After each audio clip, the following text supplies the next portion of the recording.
Welcome to Are You Quizzing Me? I am Vineet Nair with my co-host Aditya Kashyap. This is a quizzing trivia podcast show.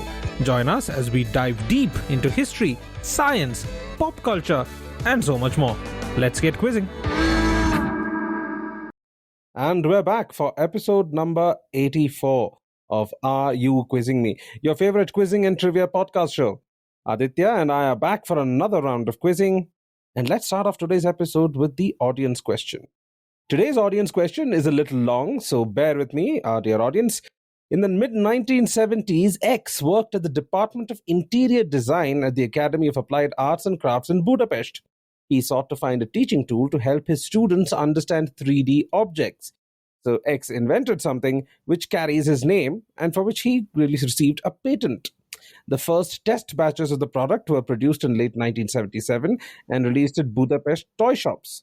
In 1979, a deal was signed with Ideal Toys to bring it to the Western world, and the product made its international debut at the toy fairs of London, Paris, Nuremberg, and New York. The Gordian Knot and Inca Gold were the other names considered, but it ended up being marketed under X's own name. So, who is X and what did he invent? So this is the audience question for this week, which I will answer at the end of today's episode. Let's start off with our regular round of quizzing. Aditya, why don't you start us off with a question from you? All right. I would love to start us off with a question that once again caters to your interests, perhaps.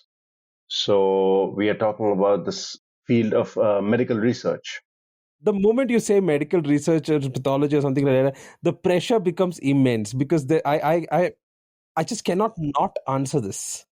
Yeah, I was going to guess that's true for you. This is why, very smartly, I've decided to not have any fixed career of sorts. So, you can't corner me in anything. Okay, cool. Do you know the gene symbols septin 2 and membrane associated ring finger C3H4 1? Okay. You're familiar with these gene symbols? No, I'm not familiar with that particular nomenclature. Maybe in another form or it has shortened names. Many genes have multiple names, but I'm not familiar with the one that you just mentioned. Yes, so. Oh, that's a shame. I don't know. I actually have no clue or no context to these things except in the trivia that I'm about to get to. So, these are genes, amongst others, that have led to a certain problem and a very common problem across scientific papers. So, 1 in 5 genetics papers contain errors because of genes like these. Can you tell me what error that was covered by Science magazine? They described how 1 in 5 genetics papers contain errors. What error is this that is encountered because of genes like this? Can you repeat the names of genes again, please? Of course. First one is called septin 2. Second one is membrane associated ring finger C3H4 1 E3 ubiquitin protein ligase. Ligase. Okay. Oh, that's a big ass name. Wow. Errors in scientific papers because of these genes. Mm-hmm. Is it something to do with the nomenclature of the genes itself? Yeah, you wouldn't be incorrect in assuming so. I'm assuming that these genes themselves have alternate, like shortened versions. Like we don't go around saying the entire name of the gene itself. We always kind of shorten it to 3 or 4 letter acronyms. Did this share an acronym with another gene which nobody noticed until much later or something like that? I would say that this is an error that perhaps a lot more of us have encountered in a slightly different way, but something we have all encountered in our work life, even perhaps some of us in our personal life. What? Than just gene researchers. A very, very similar error. So it isn't that the gene just shared its name with another gene. That would be a very genetic researcher specific error. I'm saying that this error is probably something we all have encountered. Nope, I'm going to need some other kind of clue because this is a little too vague for me. All right. So, as I mentioned, this was an issue that Science magazine itself pointed out. It was actually first published by researchers as an analysis in genome biology, and they said the issue can be fixed by changing one specific value in a software that you use, or using an alternate software altogether. So it's something to do with the tech side of Okay. So this got to do with the ASCII character set or the hexadecimal representation of genes or something like that? it. Like I said, this is an issue or an error that we all have used this Oh, software okay. and we all might Wait, have wait. encountered in the Is this software. like an uppercase I, lowercase L situation? No, but I don't know why would that No, no, affect. no, No, no. because many fonts, Yeah, the uppercase I and the lowercase L look almost exactly the same. yeah. But no, not the case. This is a specific software that almost all of us, especially people with white collar So jobs, I'm have guessing it must used be Excel at some or point or Word. the other. Yeah, Excel would be the right software. But what about these genes specifically was causing an error? The name. What are the names again? Septin 2 and I'm going to make you say that again. The other one is super long, and I'm going to probably screw it up entirely, but here goes. Membrane associated ring finger C3HC4 1 E3 ubiquitin protein ligase, or lovingly called Bablu. Okay, But please, people, it's not called Bablu. Okay. Does this have something to do with the cell references in Excel? Like A1, no, A2, B1, B2. no, no, no, no, no, no. Something even more basic, even simpler in Excel. That is an error that perhaps all of us have seen or encountered, or Uh, mm, yeah, tried to resolve at some point. like you try to type a date sometimes, like you try to type a number or you type, 10 to 12 and it comes as 12th October for some reason. Or October 2012. Is it a date? No, but that doesn't make sense. Yeah. Actually, you're quite close. You're pretty much at the answer. Oh, wait, what? Just wrap it in. September. Oh, September, Sep 12, September 12. And the other will be March something. Yes, exactly. So some of these gene names, like you said at the very beginning, are shortened for ease of use. So septin 2 becomes Huh. sept2, and membrane-associated ring finger C3HC4 1 E3 ubiquitin protein ligase becomes Okay. March 1. So gene names like this, when They become entered dates. into Excel, are automatically converted to dates, and that is why a whole lot of research that has to do with genetics has errors in the scientific literature, just because at some point if they've used Excel and have used these genes. And very interestingly, the way to solve this problem, and that's the hint that I was giving you, was suggested by the researchers themselves. They said the issue can obviously be fixed by formatting Excel columns as text. So just pay attention, format it as text, don't let it be formatted automatically to a date, or switching to Google Sheets, where gene names are stored exactly as they're entered. Google isn't paying me to say this, but apparently Google Sheets really knows what they're doing when it comes to genetic research papers, because they really don't mess that up. Or it's like a really dumb software. It's not smart enough to try and Well, recognize I guess dates. sometimes Microsoft is too smart for its own Yes. good, I guess, then in this one case. But yeah, I thought this was a piece of trivia that you might enjoy. The researcher in you and, well, the trivia hound, Yes, it obviously. is quite interesting. I will keep note of that to, belt it out at some gene researcher party that I meant. Yeah, those don't exist. Yeah, just hanging out talking about No, March those 1, don't exist. and that's where you would bring up. No, No? absolutely. Yeah. This actually reminded me, my next clue was going to be a Okay. joke. What is the one thing that is common between incels and Excel? Uh, Cell? Yes, that would be the Vineet approach to that joke. But what is common between an incel and Excel is that both sometimes incorrectly assume that something is a date Oh, that is when it's not. beautiful. Oh, that has to be the best joke you've said on this that, podcast ever. Ever. that's a bit it's a bit heartbreaking because it's not my joke, but I'll take credit for repeating it. Yes. Okay, that was a nice one. That's one a nice one. move on from gene editing to something that has absolutely nothing to do with gene editing. Let's go to the city of Chicago.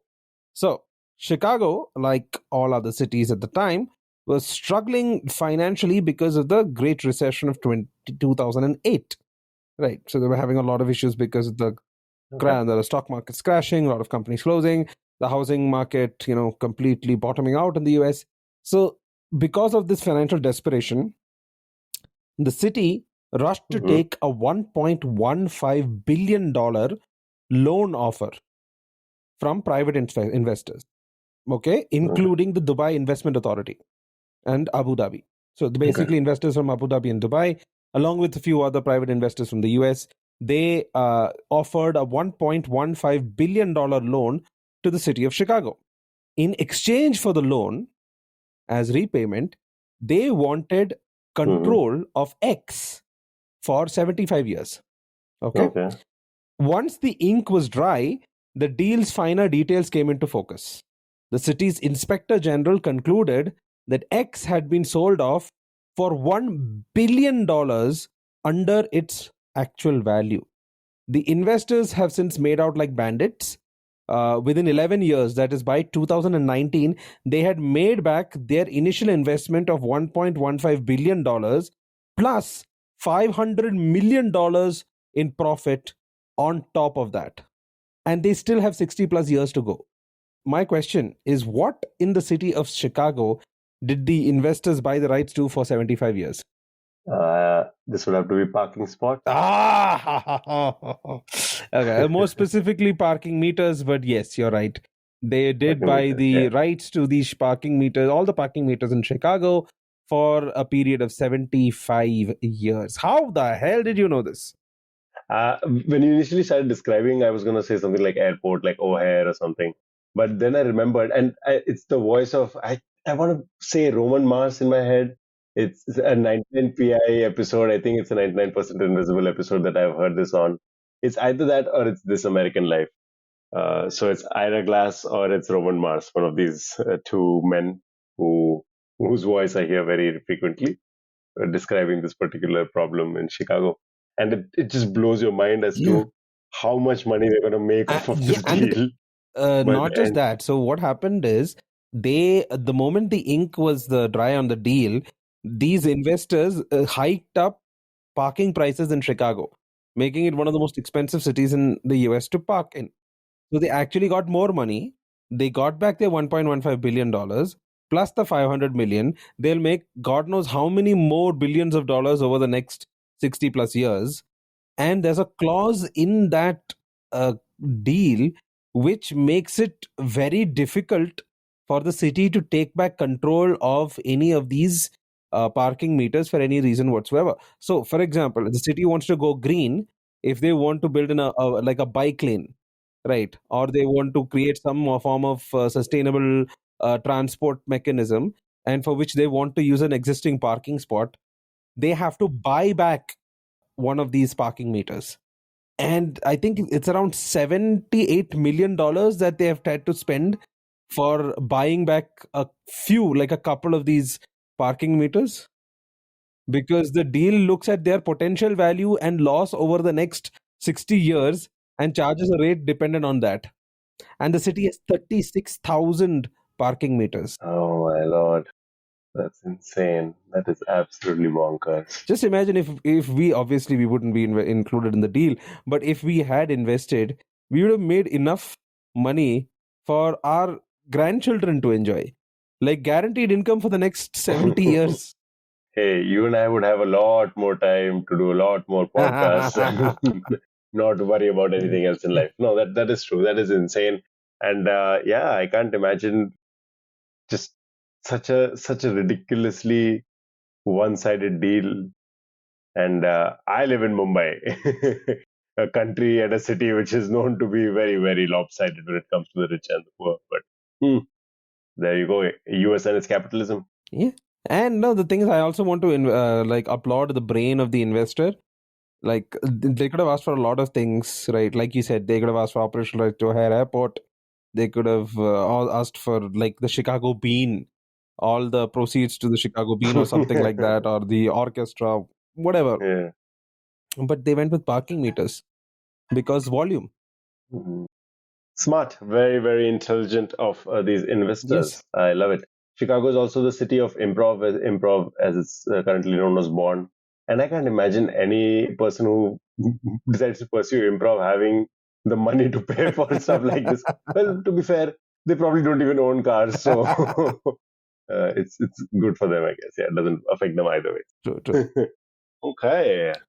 So go find this episode. It's a pop culture recommendation, I guess. I did This American Life on 99PI, both of them phenomenal shows, phenomenal podcasts themselves. Okay.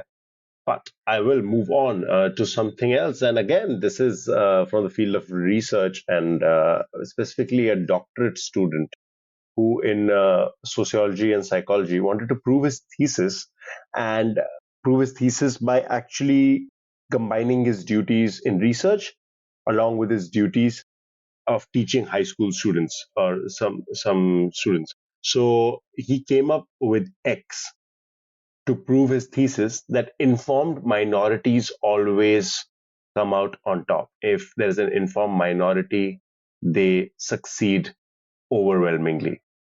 What did this PhD student in Russia come up with? Mm. Uh, What is X? so he came up with X Mhm. because to prove that an informed minority would always come out on top. Yeah. What's the time frame on this? So the name of this person is Dmitry Davidov, a Russian guy, and this was in the spring of 1987 that X was first tried out. This um this can't be Tetris, right? No, it's not Tetris. Tetris also came around the same time from the Soviet Union. Probably a bit earlier. Tetris is a bit Okay. earlier. So informed minority, is this some kind of game? Yeah, yeah, you are actually pretty on the mark for that. It is some sort of a game. Okay. And the first game of X happened in spring of 1987. Informed minority always comes out on top. That is I that should be giving me the answers. I'm trying to guess what that could be. Do you have any other clues that you could throw my way? I'm assuming if you don't know it by now, you probably haven't heard of this, Oh, but okay. let me try. So there's this guy called Andrew Plotkin, Okay. also known as Zarf, Okay. who is a central figure in the modern interactive fiction community. So IF community is software simulating environments in which players use text commands to control characters and influence the environment. Okay. That is interactive fiction community. So he was one of the central figures in that particular community. Okay. He is the one who gave the name and well modified the rules very slightly when X came to America around 1997. Okay. So he gave it its alternate version, which is also fairly popular. Both X and its alternate version, let's call it Y, are fairly popular across the world. I myself have played both X and Y, more X than Y, but yeah, pretty common. And then there are variations and versions of this game, I imagine, n number of times over and over. Like a lot of the role playing games in the 80s were like, text based, right? You had to type in commands, and Yeah, that included Zelda yeah. also. But I don't think this is nothing to do with Zelda. I'm fairly sure because that was Nintendo, so that's nothing to do with that. Mhm. It's really like a turn based game, right? It's actually a multiplayer game, not a two-player game. It starts off multiplayer. Okay. Dude, I'm just completely blanking. The games that are coming to mind are all much older. Like Risk is much older. Yeah, this isn't as much of a board game, though there is, I think, a board game version of this. It's more of, consider this more of a party game. A party game. Is it Never Have I Ever? No, that it can't be Never Have I Ever. No, that doesn't have anything to do with informed minorities. Yeah, I guess you are an informed minority because you know what you have done, but then Yeah, again, I don't know that how doesn't that work. takes you. Uh, is it Spot the Liar?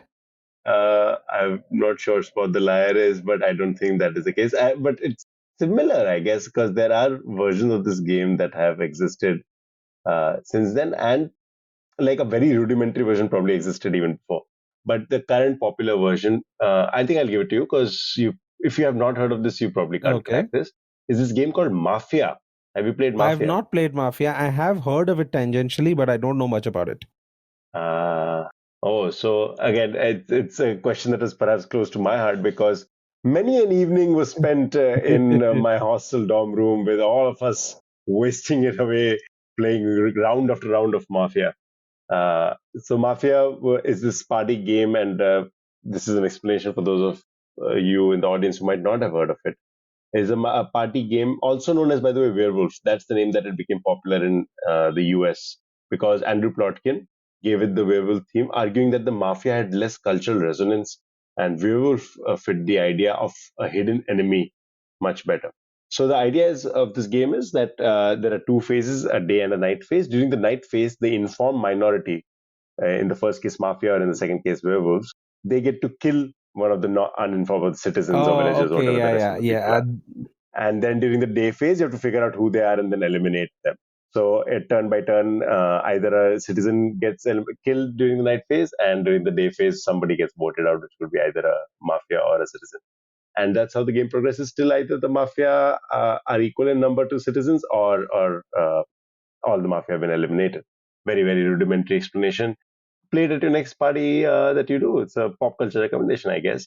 And so when Andrew Plotkin was trying to rework it, he realized that the idea of somebody killing at night and hiding in plain sight during the day, that idea fit werewolves better than Mafia, which I kind of agree. But I played more Mafia than I've played werewolves. There are actually many, many variations and versions of this. A lot of them involve board games because then you can, of course, make it slightly more complicated. One of them is Secret Hitler. I think it's a similar kind of concept. The idea always being that somebody or the other There's an imposter or is something. an informed minority. Yeah, as an imposter of some sorts, and that's how the game goes. So that is, I guess, Among Us is also there like that. Mhm. Yeah. So the viral game from during pandemic that a lot of us might have played online with our friends. So all these games came from a very simple idea of trying to combine psychology, sociology research with teaching duties, high school teaching duties, and trying to prove the fact that informed minorities always come out on top. Nice. I thought that was a pretty cool origin story. Very nice. Very nice. And you said this originated in Russia. Yeah, that's right. Yeah. Okay. So let's move from Russia over the border to Sweden. Now that's a segue. Inter IKEA Systems BV, commonly known and trading on the stock market as IKEA, which is spelled IKEA, is a Swedish multinational conglomerate that designs and sells ready to assemble furniture, kitchen appliances, decorations, home accessories, and various other goods and home services. Started in 1943 by Ingvar Kamprad and currently legally headquartered in the Netherlands, IKEA has been the world's largest furniture retailer since 2008. The second highest selling IKEA product is a bookcase. It's a very Scandinavian looking, tall, no frills, white bookcase open called the Billy bookcase. Like the name is not important, the brand name is not important, but their second highest selling product is a bookcase, with one being sold every 5 seconds. I don't like the look on Aditya's face. Mhm. I think he knows where I'm going with this, but I'm going to, put my head in the bear trap. Anyway, if this is the second highest selling product that IKEA sells, what is the number one best selling IKEA product? Always play the player. It would not be something obvious, and knowing beneath it would be something unexpected. So no, I don't know this particular piece of trivia, but I'd have to guess it is a hot dog. Is the IKEA hot dog the highest selling IKEA It's product? not a hot dog. But I'm assuming it's a food item. It's the meatballs then. Yes, it's the It's the meatballs. IKEA Blah, meatballs. blah, blah. You guessed it. Yeah. I'm going to be a sore loser from now on every time you get an answer right. This is not fair. You shouldn't have cracked this so quickly. But yes, so for those who don't know, IKEA is this huge kind of assemblage of furniture company which has these very large showrooms where they've served food since the 1960s. And in 1985, Swedish chef Severin Jostet, I think I'm pronouncing it completely wrong, created a meatball that was delicious, affordable, and easy to serve based on the traditional Swedish meatball. After 10 months of testing and tasting, like it took them 10 months of testing to arrive at what we currently call the IKEA meatball. And they sell more than 1 billion of those a year. Oh, wow. More than 1 billion. Okay. And during the COVID lockdown, IKEA, who have these very iconic designed instructions for assembly of their furniture, released a kind of digital pamphlet explaining how you could make their meatballs at home. Oh, okay. That's interesting. I think I've seen this. Yeah, you're right. That rings a bell. So IKEA, this furniture conglomerate, sells more more meatballs by multiple orders of magnitude than they do furniture. I read one figure, I'm not exactly sure if that's right, but apparently around 13% of IKEA's top line revenue comes from food sales. Oh, okay. I have read this somewhere, and again, it might not be exactly accurate, but the revenue might be very high. But they apparently make a loss on a lot of their food items. And the directive from the IKEA board or whoever it is making these decisions is that is Yeah. okay.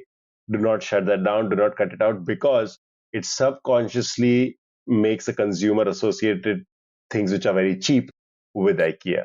So on these small products where you might make a small loss, that is fine to take the hit because when you have to buy a bookcase or when you have to buy a sofa or when you have to buy a bed, you'd come to IKEA and that's where they'll recover their money and much Yeah. more.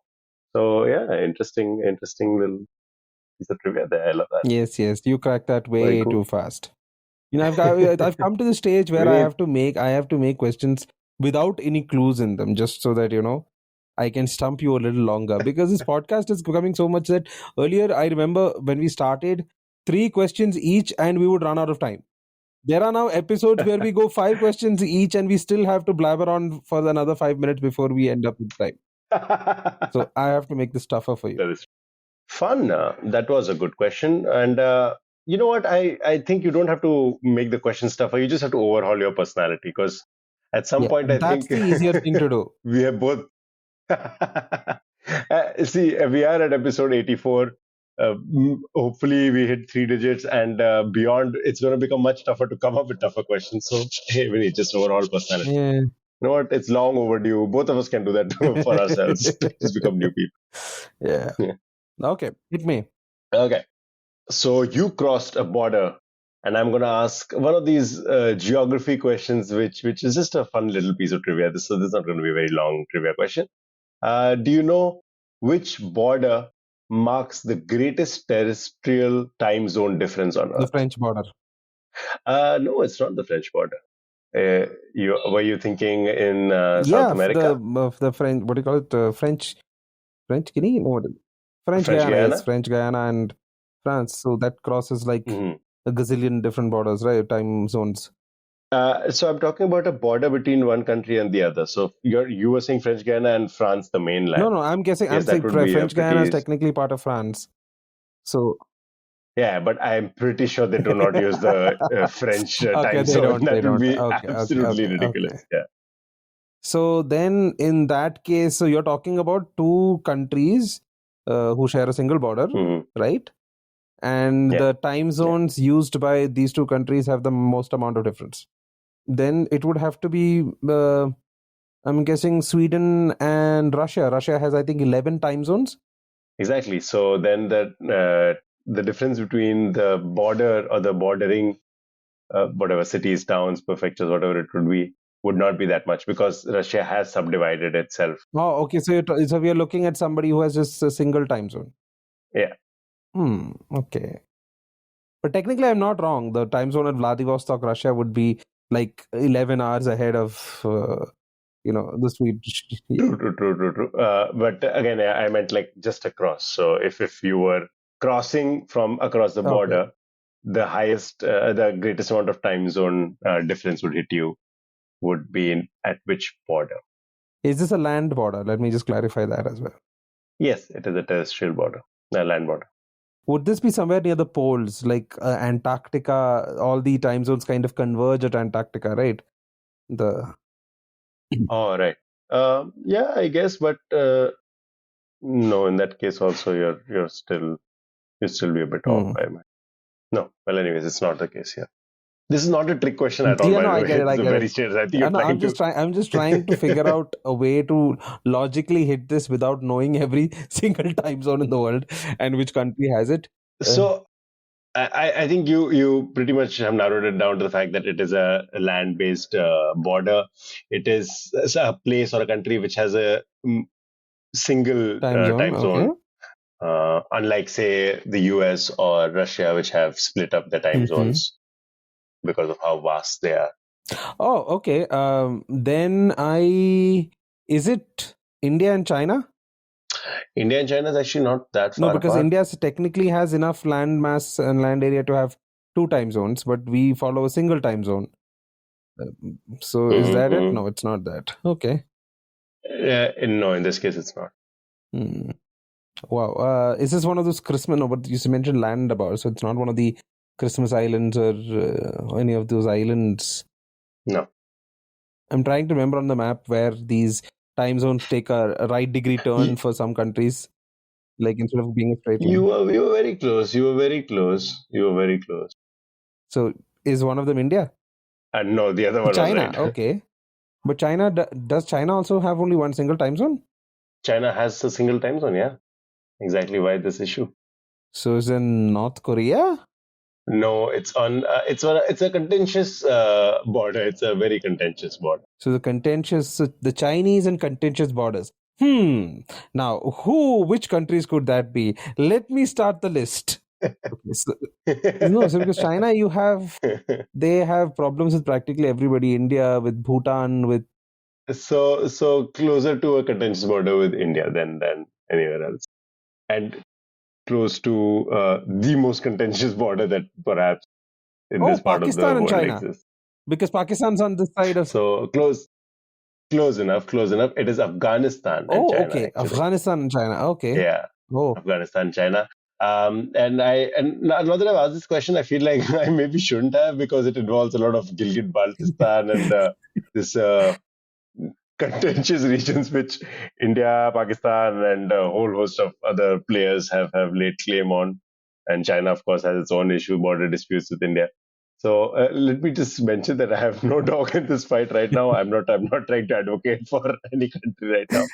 And in case any Indian authorities are listening to this, let me just say, Bharat Mata ki Jai. I'm a very strong, devout nationalist right here. yes. But as the world exists currently, Gilgit Baltistan is administered by Pakistan, and it is controlled by Pakistan. And just nearby is the border that Afghanistan and China share, and that would be the world's largest difference in time zones. It is 3.5 hour time zone Ooh, difference over one okay, border. okay, Yeah, okay. Nice, just the one border. nice. Hmm. Okay, that's nice. Because I was thinking, when you mentioned time zones, I'm like, aha, this is French, this is France. Because of Hmm. that. Or then, Yeah, no, I would have also guessed the same if I yeah, was then you. then Yeah. immediately when you said, I'm like, okay, it has to be Russia. Russia has the most number of time zones that I know of any Hmm. country. So then they must be Hmm. it. But turns out it's not. But okay, that's a great question. Let's move from Russia to the UK, traditional Okay. enemies of the Cold War. So, I'll repeat the question altogether. The highest selling of its kind in its category, X, was originally made using phenol and something extracted from coal tar.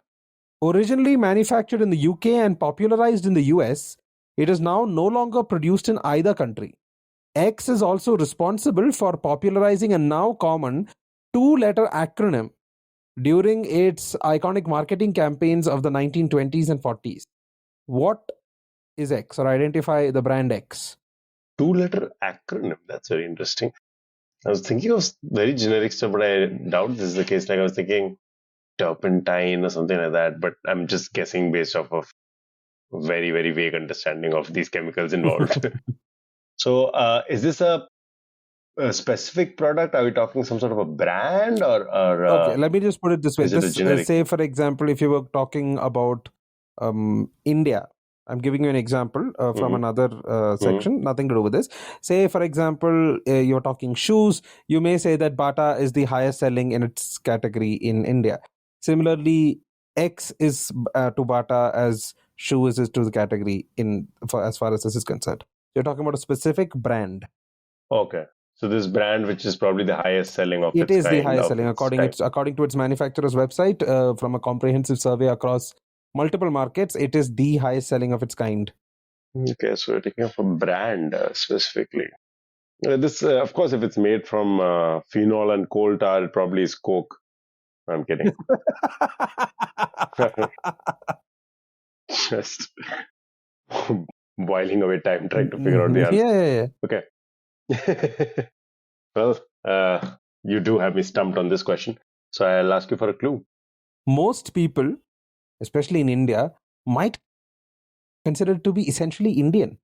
Like it's so part of it's so ingrained in the Indian consciousness that very few people probably know that it's a product that was introduced in India and then manufactured widely in India and now has become almost part of the Indian experience.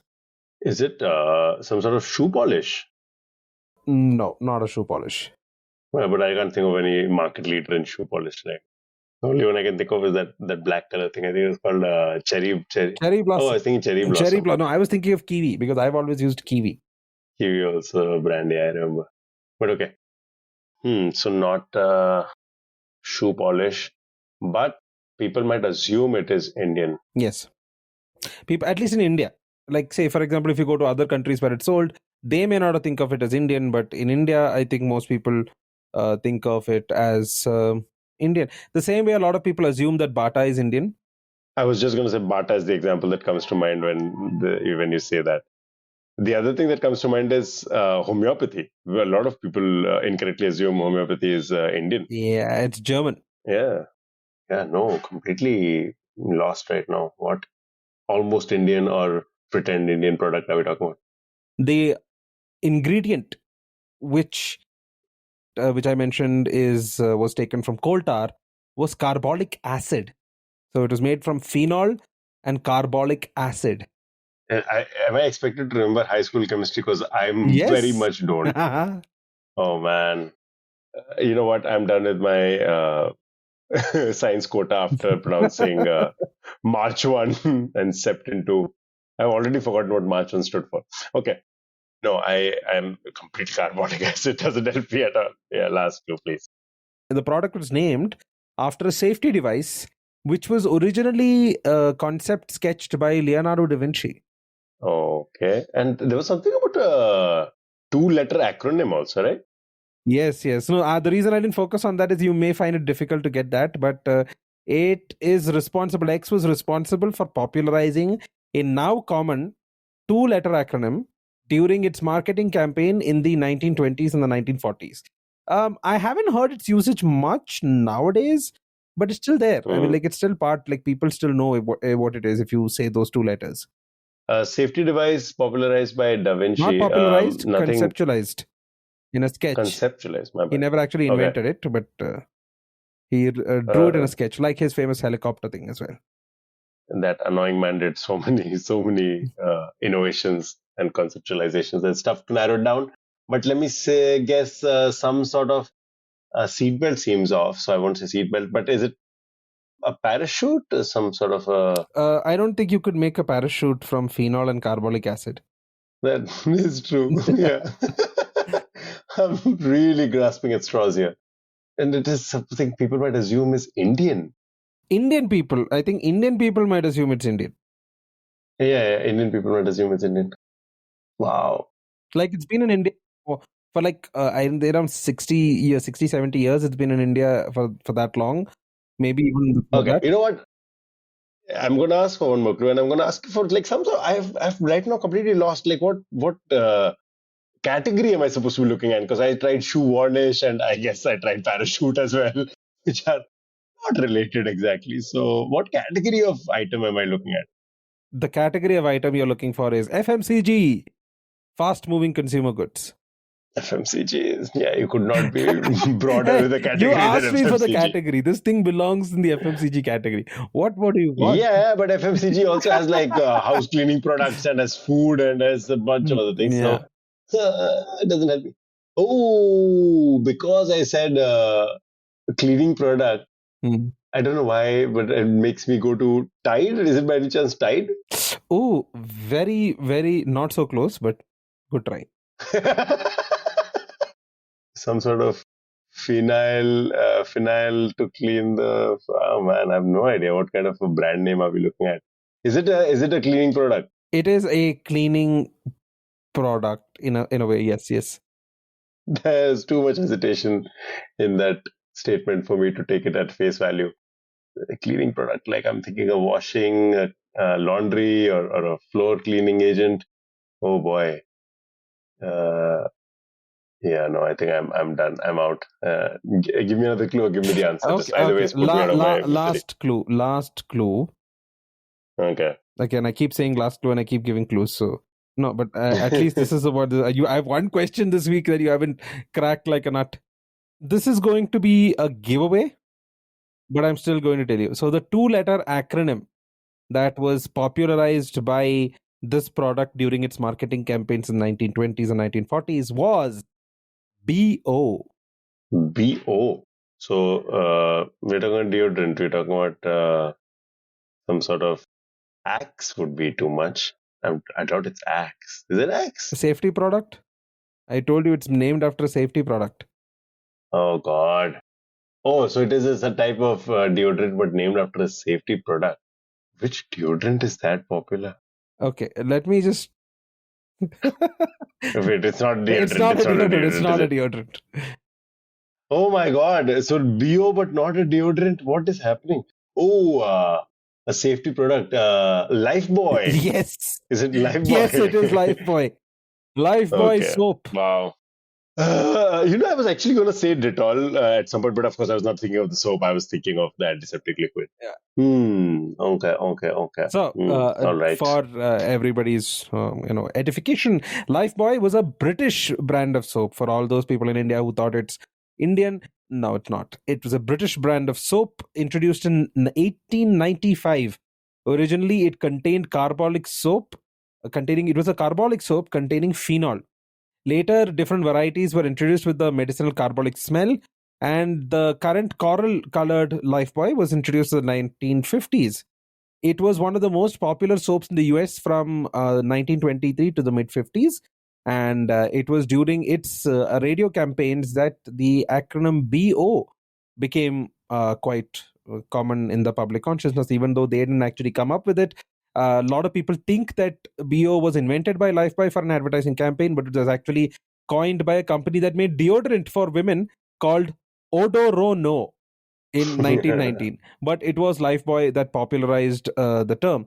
The Lifebuoy radio ad, parodied by several Warner Brothers Looney Tunes cartoons and MGM cartoons, used a foghorn followed by a BO sound on the radio.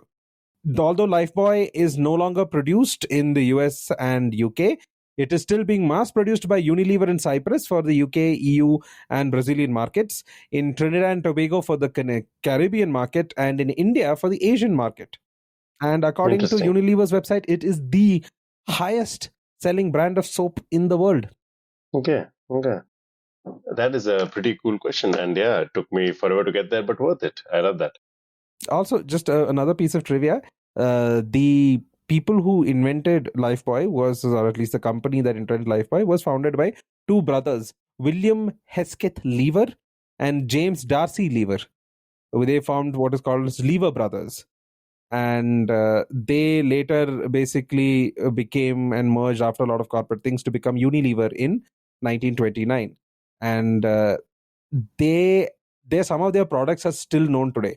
So Lifebuoy, Lux, Sunlight Soap, Vim. These are all products by Lever Brothers, even before they Wow. became Some very Unilever. iconic Yeah. products. Yeah, very cool. So I think that's all the time we have for our regular questions this episode. Let's start winding up. First, let's deal with the audience question that I had asked at the beginning of today's episode. In the mid 1970s, X worked at the Department of Interior Design at the Academy of Applied Arts and Crafts in Budapest. He sought to find a teaching tool to help his students understand 3D objects. He so then invented something which carries his name. The first test batches of the product were produced in late 1977 and released to Budapest toy shops. In September 1979, a deal was signed with Ideal Toys to bring it to the Western world, and the product made its international debut at the toy fairs of London, Paris, Nuremberg, and New York. The Gordian Knot and Inca Gold were the other names considered, but it was finally marketed under X's name. Who is X, or what did he invent? Aditya, any ideas? I was going to say the Rubik's Cube. Yes, bang on. It is the Rubik's Cube, and the inventor, of course, is Erno Rubik. It would go on to become an instant success worldwide, winning several Toy of the Year awards and becoming a staple of 1980s pop culture. To date, over 350 million Rubik's Cubes have been sold, making it one of the best-selling toys of all time. It's become very famous today, and there are many sizes varying from 2 into 2, which is quite easy to solve, all the way to what I think is called the Professor's Cube, which is 21 by 21. Oh, wow. Okay. Yeah. So that's the answer to the audience question for this week. Aditya, what's your pop culture recommendation apart from the podcasts that you've already mentioned on the show? Yes, so just for everybody's benefit, that was the 99 PI, 99% Invisible, hosted by Roman Mars, and This American Life, hosted by Ira Glass, both which we have mentioned multiple times in the past. Almost every episode is a great episode. Go check it out. I would recommend two books today, and very unlike me, I don't think I've ever done two books in the past. I believe I have mentioned Krish Ashok, the guy behind Masala Lab, Yeah. and it's a pretty popular Instagram channel.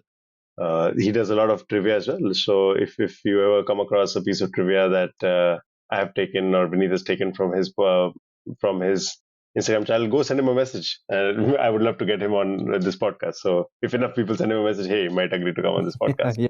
So I would recommend his book actually, Masala Lab: The Science of Indian Cooking, and that's where the name of the Instagram account also comes. Krishna Shok's book, Masala Lab, The Science of Indian Cooking. And it truly is the science of Indian cooking, or rather the story of Indian cooking is how I'd put it, because he doesn't go too much into recipes specifically. It's not a recipe book, but it is a cooking book. It really talks about cooking from an Indian context. And it makes for a pretty great read, unexpectedly. I have the illustrated edition. My mom bought it for herself and then conveniently forgot it here when she came to visit. So now I'm the proud owner of this particular book. And the second one is also a cooking related book, so which is why I decided to recommend these two together. Is a book by Shahu Patole, and it is translated by Bhushan Korgaonkar.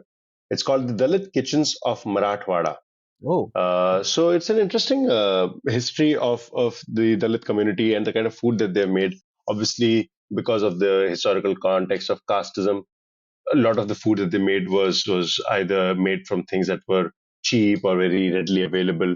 And the innovation that they've done with those ingredients is pretty astounding and not widely recognized. Again, because what has become popular is perhaps more upper caste, historically upper caste cuisines and foods and recipes across our countries and city. So Dalit Kitchens of Marathwada actually talks about these recipes. And I think regardless of the cultural context, though the cultural context is important, even the food itself is interesting in and of itself. So both of these books, very Indian, very food oriented, and more than just recipes. So I would recommend checking it out and expanding your culinary world.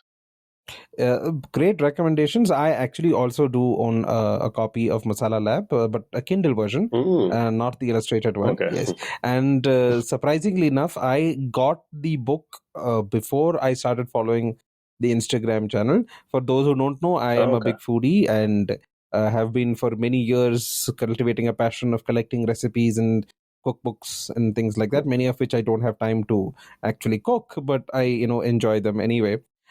So I did not make the connection between the book and the show until the channel until much later. And he goes into it's a fantastic read. I would definitely go with Aditya's recommendation on that, and I will check out the other book. That's a completely new one to me. That's a fantastic recommendation, Aditya. My recommendation for this week, I'll start off with, is a movie that I saw recently, which surprised me because not because of any particular twist or anything else, but the fact that I have not seen that kind of story put on screen in Indian cinema much. I wouldn't say it's like it's a great movie in terms of execution or making, but it's an engaging watch. The movie is called Berlin. It's a very slow Hmm. burn kind of spy thriller, and it is set in India in the early 90s.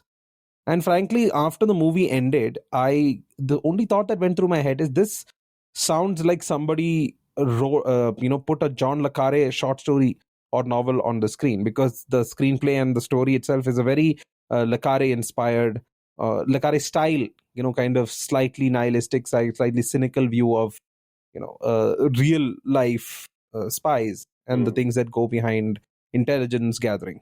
So definitely give it a watch. It isn't something like a pulse pounding version of any spy thriller that you would see from Hollywood. Neither is it the bombastic spy universe that Yashraj seems to.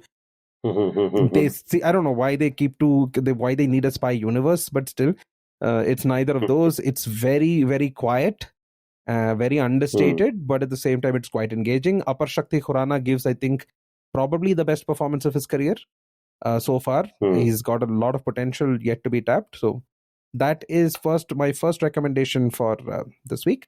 Second recommendation is a quite old book. So I had given a recommendation of this movie called Ajayenda Randa Moshanam, or ARM, last episode. And as I mentioned, it's got a very folk talesy kind of vibe to it, right? The story is inspired by folk tales and legends that come from the land of Kerala. So there is an iconic book which is known to almost every Malayali anywhere in the world. It's called Aidihya, which literally translates to the Garland of Legends. Okay. So it was there was an author by the name of Kottarathil Shankurni who, in the turn of the previous century, collected over the period of 25 years, went around Kerala and collected some of the most popular legends and compiled them into a book. There are around 125 of those legends compiled into a book. So it's like this kind of treasure trove of folk stories and legends from Kerala. And earlier, it used to be very inaccessible because the language was quite classic. It was in Malayalam, but over the past 10, 15 years, there have been a lot of translations which have come into English, and I would recommend you try any one of them. There is a complete translation published by Madhrubhumi Books, which is available online at Amazon, and there's a Kindle version of it. If you are a Kindle Unlimited member, you will get it for free. So go check out ID Himala, which translates to the Garden of Legends. It'll give you a flavor of the kind of folk culture and legends of Kerala. And Berlin, which is a very Cold War esque, Le Carre like slow burn spy thriller. So those are my recommendations. Yeah, Berlin was on my watch list already, so I'm gonna watch that and check out this book as well. Very cool. Yeah, so that's all for this episode. Thank you everyone for listening in. We hope you enjoyed the show and learned something new. If you liked what you heard, please consider subscribing to our podcast, and please leave us a review on your favorite podcast platform. I mean, it's ridiculous that less than maybe 10% of people who listen to our podcast actually go and review it. If all of you reviewed it, we would climb the chart so quickly. So please do so. It helps it helps us reach a wider audience, allows more people to discover and enjoy the show. And we would love for more people to know about this podcast. We've been doing it for 84 episodes, people. Come on. We'd also love to hear from you, feedback, suggestions, even trivia. If you want questions to be asked on the show, you can just send us an email with the name of the quizmaster that you want to ask the question in the subject line. You can send those mails to areyouquizzingme@gmail.com. You can reach out to us on Instagram at areyouquizzingme. We have a Reddit sub community r/areyouquizzingme. And thanks to Aditya, we also now are on YouTube. So you can go to YouTube and search Mm. for Are You Quizzing Me, and we're available. Our back episodes, everything's available on YouTube as well. And I think that's it. We appreciate your support and look forward to sharing more episodes with you in the future. Thanks again for tuning in. I like how you said it's ridiculous. People haven't reviewed it. Come on, people, Yeah. drop everything else you have to do and go review. Are you quizzing I me? mean, like, we have Absolutely true. ridiculously long episodes. We have episodes which are more That than is an true. hour. If you're spending an hour That to is true. listen to our episode, we are very thankful that you are, listening to our Yeah, yeah. episodes. Let us just make sure we convey our Yes, gratitude. Yes. this is not coming from a place of arrogance. This is like, please, you're spending an hour. Spend 2 seconds to give us a 5-star review. It'll help Yeah. more people see the This show. is Yeah. No, that is true. I know Vinith. Vinith is anything but arrogant. So yes, it is a genuine request. It would be great. Also, I said this last time. I'll repeat it and maybe repeat it a few more times in the future episodes. Go share it with somebody you like. It's the best way for any podcast to grow. Word of mouth is how this word of mouth grows. Podcast is word of mouth, I guess. Oh, So God. yeah, please do that. A shout out again to Akanksha, who was the one who recommended the YouTube thing to me, and that's also the person who gifted me this book, The Dalit Kitchens of Marathwada. Oh, nice. So yeah, and she's the only one who has commented on our latest episode saying she liked it and thanked us for the shout out. So I guess she can thank us again for another shout out. Well, thank you, Akanksha, and that's all from me. So see you guys next week. Bye.